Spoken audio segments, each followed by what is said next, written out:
Halo guys, welcome to my YouTube channel. Di sini aku Gina Mardiah. Di ruang Gina ini aku akan menceritakan bahwa sebenarnya negara Jepang itu, negara maju Jepang itu banyak dari kaum mudanya yang mengalami kesepian, Kesepiannya seperti apa? Yuk kita bahas.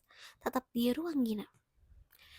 Jadi guys, kebanyakan orang Jepang itu dari tahun 2020 2019 dulu lah, COVID-19 itu kebanyakan yang diam di rumah kan, apa namanya, segala kegiatannya kayak kita juga di Indonesia banyak banget, kita tuh malah di rumah gitu sekolahnya karena memang pandemi kan, jadi gak boleh kemana-mana. Semenjak dari situ peningkatan jumlah kesepian generasi muda itu semakin tinggi kayak gitu. Bahkan banyak banget dari pemerintah di sana yang langsung sigap mengatasi eh, kasus ini. Ya, dari pemerintahan daerah aja udah membuat suatu komunitas khusus yang untuk membuat kaum mudanya nggak mengalami kesepian lagi, ya, atau diterapi seperti itu. Jadi kumpulin orang-orang yang merasa kesepian, orang-orang merasa depresi, semua dikumpulin menjadi satu dan dibina supaya mereka nggak berpikir seperti itu dan mereka menjadi lebih baik gitu. Nah, kalau masalah orang Jepang itu memang gila kerja, tapi setelah gila kerja itu mereka mentalnya itu banyak juga yang hancur gitu. Karena satu, mereka banyak yang nggak mau punya temen, mereka lebih senang senang mengasingkan diri, mereka lebih suka eh, apa namanya, dengan dirinya sendiri aja gitu. Kesenangan dengan dirinya sendiri banyak banget dari kaum muda di Jepang sekarang, dan ini juga menjadi masalah yang sangat serius bagi pemerintahan Jepang. Nah, pemerintahan daerah juga udah melakukan ini, dan pemerintah pusat juga di sana juga mengambil langkah yang sama dengan memberikan fasilitas terbaik mereka untuk merubah pemikiran-pemikiran kaum muda ini menjadi mental yang sehat kayak gitu. Nah, ada lagi orang-orang di sana, contohnya pekerja seks hiburan gitu ya. Mereka itu lompat dari, ya, eh, kayak jembatan tinggi gitu karena ya depresi, stres seperti itu, dan ngebuat masyarakat-masyarakat di sana kalau misalnya udah nggak kuat tertekan hidup, kepengennya tuh eh, metong aja gitu ya. Jadi kebanyakan pemerintah gak mau sampai rakyatnya merasa seperti itu, jadi ditindak gitu.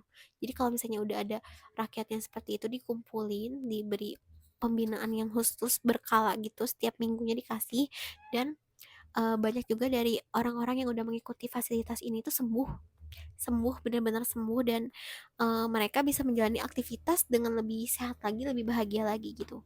Kenapa ini sangat penting? Karena eh, kesehatan mental itu bisa mempengaruhi dari kinerja seseorang juga dalam bekerja, dalam aktivitas sehari-hari. Kalau kita lagi sedih, mentalnya gak baik-baik aja dan ditumpuk gitu ya, gak disalurkan kesedihan kitanya, ya mau gak mau eh, akan berbahaya ke diri kita juga. Bisa em, metong gitu, kita mencoba metong sendiri, itu kan nggak boleh ya kayak gitu. Karena hidup itu memang sebenarnya berharga gitu. Ada juga seseorang di Jepang, dia merasa dia nggak bisa ada tempat curhat lagi, ya, nggak ada tempat curhat lagi karena teman-temannya saat dia curhat itu nggak ada terlihat empati dan simpatinya gitu. Dari situ dia merasa memendam aja semua masalahnya sendiri sampai dia merasa depresi. Untung dia mengikuti komunitas ini dan dia merasa sangat terbantu banget gitu, karena memang ada tenaga medis juga di situ yang membantu untuk membina orang-orang di sana supaya saling sharing, saling saling menguatkan, dan juga saling berubah bersama-sama gitu. Ada lagi uh, umur 30 tahunan cowok di sana, dia merasa dia tuh kesulitan hidupnya karena harus merawat kedua orang tuanya yang sudah tua renta, tapi posisinya dia lagi tertekan di banyak hal gitu ya. Terus dia pengen curhat, nggak punya teman curhat juga, dan dia mencoba mengasingkan diri dari lingkungan kampung halamannya dulu, dan dia jadi tertekan gitu. Akhirnya ikut komunitas untuk merubah diri dia gitu ya. Ya, komunitas untuk penyembuh mental-mental yang lagi sakit itu, akhirnya dia sembuh juga. Kayak gitu. Kalau kita misalnya kita punya beban hidup kan biasanya kita curhat kepada teman sahabat. Nah, tapi orang Jepang sendiri kebanyakan generasi muda orang Jepang itu mereka sangat takut untuk berinteraksi dengan orang gitu. Mereka udah ketakutan duluan sebelum mencoba, takut. Jadi udah overthinking dulu gitu, takut dianya nggak mau nerima kita, atau takut kitanya gak direspon baik, atau kitanya gak dikasih uh, timbal balik yang sama dari ucapan atau curhatan kita. Jadinya mereka malas untuk banyak interaksi dengan orang lain. Jadi kebanyakan orang-orang Jepang generasi muda itu individual gitu ya.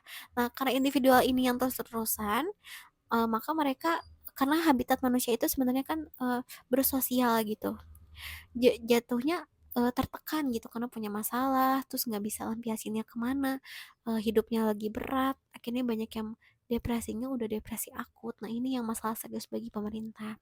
Nah, sebenarnya bukan di negara Jepang aja, aku yakin di negara Indonesia, negara lainnya juga banyak yang seperti ini, tapi banyak juga dari uh, negara kita mungkin nggak terekspos aja, karena kan mungkin teknologi juga udah maju ke semua negara. Contohnya banyak individual orang-orang jadi fokus ke handphone aja, gadget, terus ke laptop kemana, jadi fokus ke diri sendiri. Itu juga banyak ya. Jadi bukan di negara Jepang aja, tapi ini aku disclaimer lagi ceritain mengenai uh, apa namanya, generasi muda di Jepang yang mengalami kesepian ini dari by googling ya. Dari informasi by googling, katanya kebanyakan dari mereka itu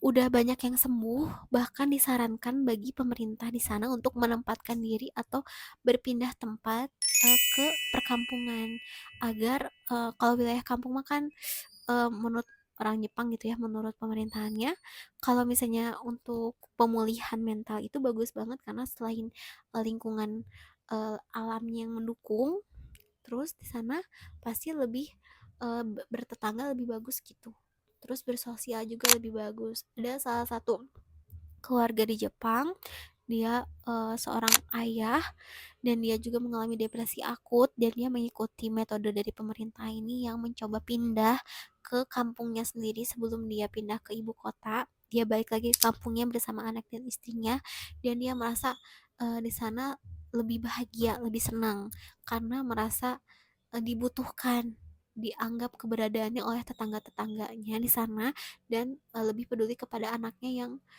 memang sering uh, nangis karena anaknya kecil, masih kecil, sering nangis.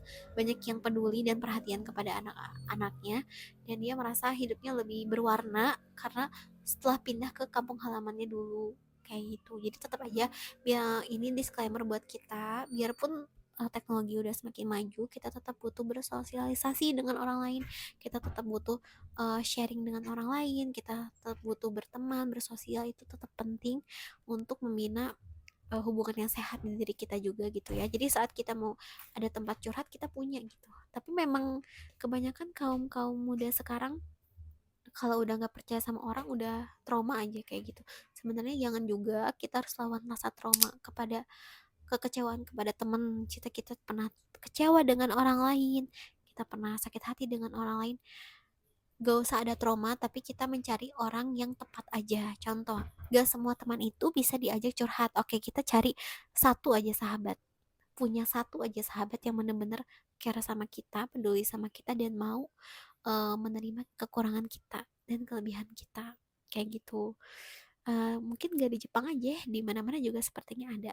Menurut kalian gimana? Bisa komen di bawah ya, apakah memang kalian pernah merasa seperti ini. uh, Buat kalian itu adalah cerita dari aku, ya, informasi dari aku. Kalau misalnya kalian pengen request cerita lainnya, bisa banget di kolom komentar. Kalau kalian punya pengalaman menarik seputar apapun, seputar horor, seputar pengalaman hidup, bisa banget kalian kirim ke email aku @ginamardiah51@gmail.com. Itu langsung nanti aku bisa ceritain di segmen berikutnya, untuk jadi pembelajaran buat teman-teman lainnya. Nah, gitu dia cerita dari aku. Bye bye.